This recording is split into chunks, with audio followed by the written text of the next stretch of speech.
You guys must have had a blast making this, right? Yes. Yeah. So much The fun. most fun I've ever had on a project, to be Yeah. honest. Yeah. Yeah. Lots of laughs.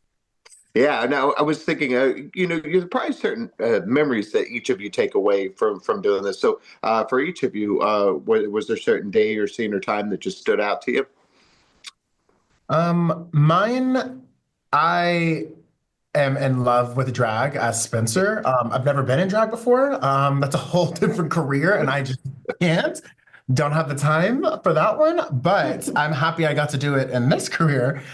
So that my drag look in episode 4, I think, is like my takeaway. I had a blast, and I've always wished and hoped that I could be in drag at some point. So I'm happy that I got to do it with Elliot, and I think he's the best drag queen in the world. So a little biased, but that's definitely my biggest takeaway, and one moment that stuck out for me. When I think about it, the thing that's burned into my brain is the last day on set because we shot until like 5 a.m. and I was like deliriously giggly and having a good time, just down in sodas to stay awake. And that is always so funny when you're so tired, everything's funny. That day will be like burned into my brain forever. Yeah. Yeah, it was like 6. We were up like 5:30, 5 or 6 a.m. and then I went Something straight to the crazy. airport. Yeah, that was crazy. It was a fun day. Oh man. I think Yeah. mine was probably the first day because it was like, as you were saying, like it's like, whoa, this is really happening. Like Lauren Graham's here and Nico Santos is here. And I was getting to meet these guys and everybody was so like friendly and funny and nice. And it was just an exciting moment. Mhm. Mm-hmm. For me, I got to really shine in episode 7, and I can't really explain why, but unfortunately, it was super fun for me. I got to sort of lean away from the Minnesota Matt we get to know at the start, and I felt like the opportunity was there to not go too big at all. It wasn't possible, and so I got to have a lot of fun on episode 7 with all behind the scenes shooting it and everything. But you have to watch episode 7 to see what I'm talking You'll about. have to stay tuned. Yeah, I love it. Well, of course, people look up to what you do, and so now, of course, they're saying, We want to do what you do. How do we do it?" And so, what kind of advice would each of you give to somebody that wants to follow in your footsteps and do this? Because it looks like a whole lot of fun. I said this earlier, but I think it's really important to learn the business side of this industry. That's something that I didn't learn in school or like in my training. And that's what I would tell baby Mads to do if I could go back.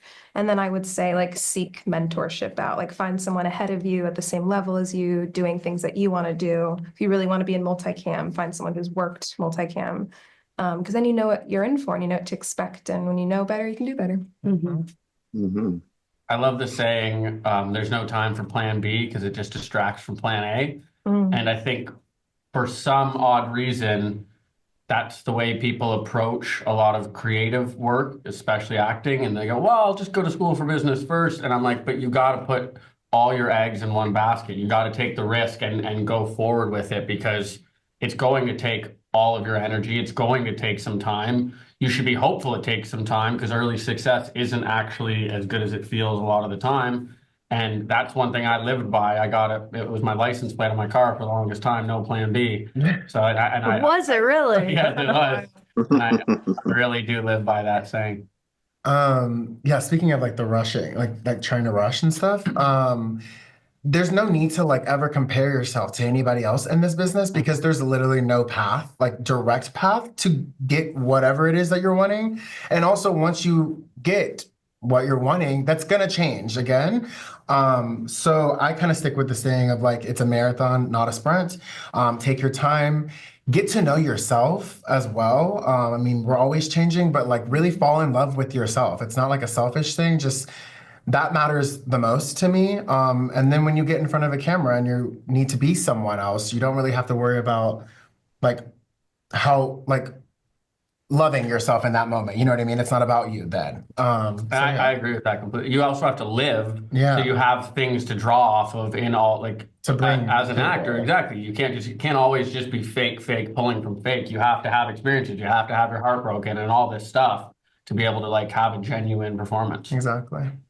What do you think, Mhm. Anna? I think, well, I like got like they found me to cast this through just doing like an improv show that I was doing for free. So, which is a very privileged position to be in, to like work for free. But the only reason I was doing it is because it's just what I loved. And it's like working with people that I love working with. And so I think just do what brings you joy. And if you really truly commit to that, it can radiate out and then other people will see you.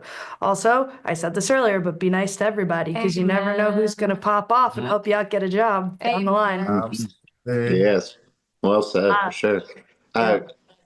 And also for each of you, the thing is none of us like to see ourselves as older, but of course the next generation comes along and there's things we're gonna learn from. Of course, the show is about entertainment first of all, but also there are things that we can learn here. So what are each of you hoping that we kind of pick up from this and kind of take away besides, oh, that was a fun show? We're all the same at the end of the day. Yeah, we're not so different, you and I, regardless of the generational gap. We're all just people. Yeah, everyone has a flaw, and like that doesn't make you a bad person, or like shouldn't bring like a negative connotation to it, I guess. Yeah. I think also Yeah. stop grouping people together. Just because they're Gen Z doesn't mean they're all one way or vice versa. And I think it's important to get to know people individually, and then you can make your assessments after you get to know them. But I don't love the idea of grouping a bunch of people into a generation Yeah, or like they're all the whatever. same. Exactly. I mean, you see 3 Gen Z in the show, and like none of us are Could the not be same. more Like we're different. so different, Yeah. Yeah. but we still vibe together, and it's cohesive. Absolutely. Absolutely, and last thing, of course, we only got to see the first 3 episodes, but I know there's a lot of drama, a lot of chaos, a lot of interesting things coming. What in general can we expect? Lots of laughs, lots of debauchery. It certainly gets wacky in the best way possible. Yeah. It's We just will a keep you journey. on your toes, Yeah, for sure. It's a journey of who's gonna win. Yeah. But It's tug of war. while balancing some nice heartfelt moments too, and some really grounded character growth involved. And that's what I think is the best. My favorite kind of comedies, at least, are the ones that can sort of bring your guards down by making you laugh, and then all of a sudden you're caught unexpected and unaware when a serious moment happens. Yeah. Because you get to see the true human side of Mhm. these people. Mm-hmm.